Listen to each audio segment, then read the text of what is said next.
My friends, today I wish to speak with you about a truth so profound it may take lifetimes to grasp unless you are willing to listen with the ear of spirit.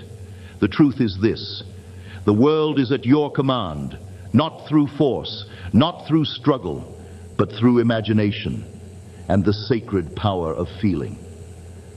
Let no man convince you that you are a victim of circumstances.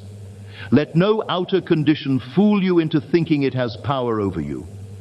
For I tell you now, all that you behold, though it appears without, it is within, in your own wonderful human imagination, of which this world of mortality is but a shadow.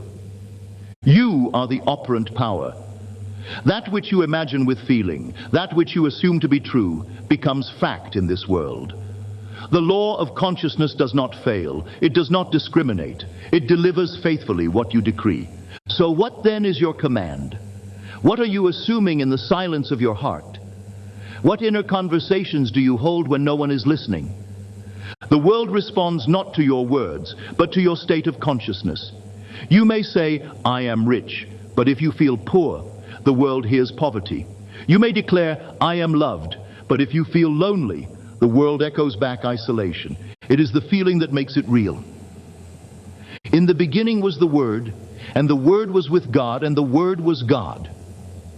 But let us not confuse word with mere speech.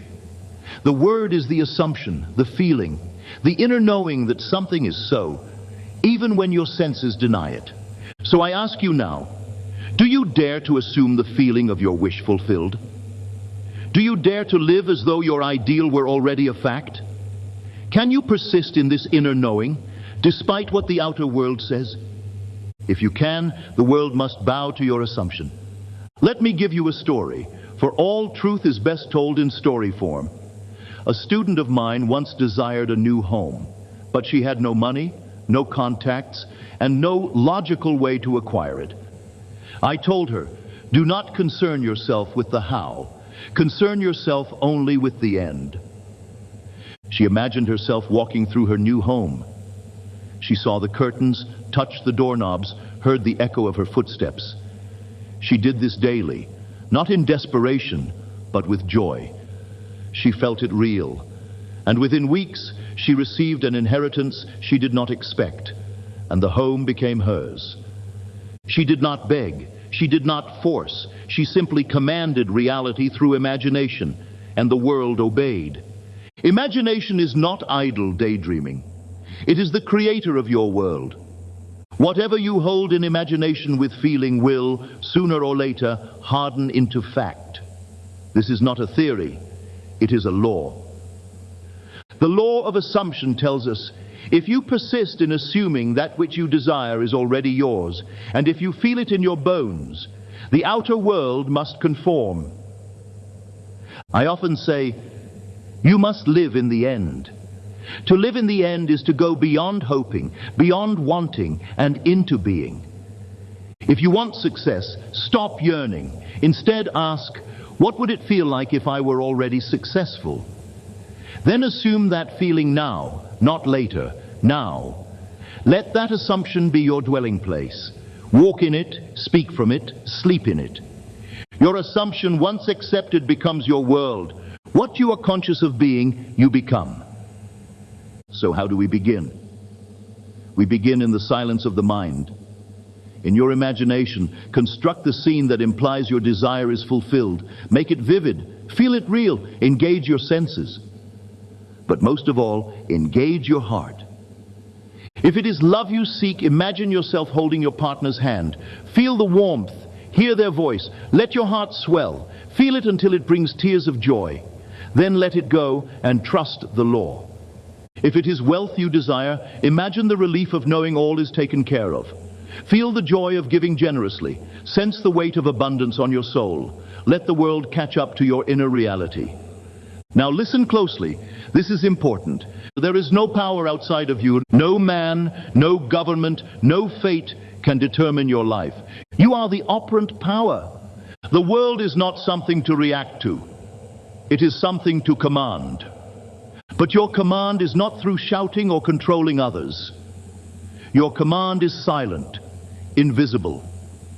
It is your state of being. When you change your state, the world reflects that new state automatically. The people you meet, the opportunities that arise, the circumstances that form, they all respond to your assumption. Now let us address doubt. Doubt is the great enemy. The rational mind will whisper, "But how will this happen? You have no proof." And I say, you don't need proof. You only need persistence in the assumption. Faith is loyalty to the unseen reality. You must be faithful to the vision within, even when the senses scream otherwise.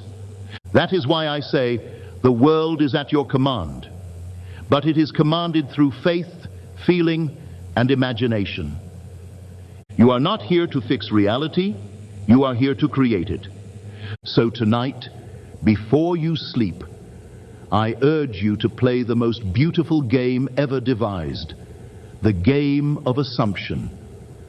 Ask, what would I see if my desire were now fulfilled?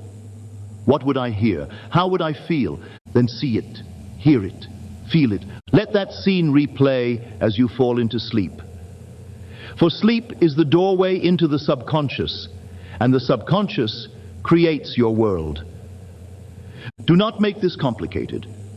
All you need is a clear end scene, the willingness to feel it real, and persistence in that feeling. And the world will echo back your assumption as fact. I have seen it happen countless times. Lives changed, marriages restored, fortunes gained, health renewed, all by commanding reality with imagination. The world is not solid, it is malleable, fluid, shaped by the consciousness you hold. So I leave you with this. Assume the feeling of the wish fulfilled. Let go of the how. Trust the unseen. And remember always, the world is at your command.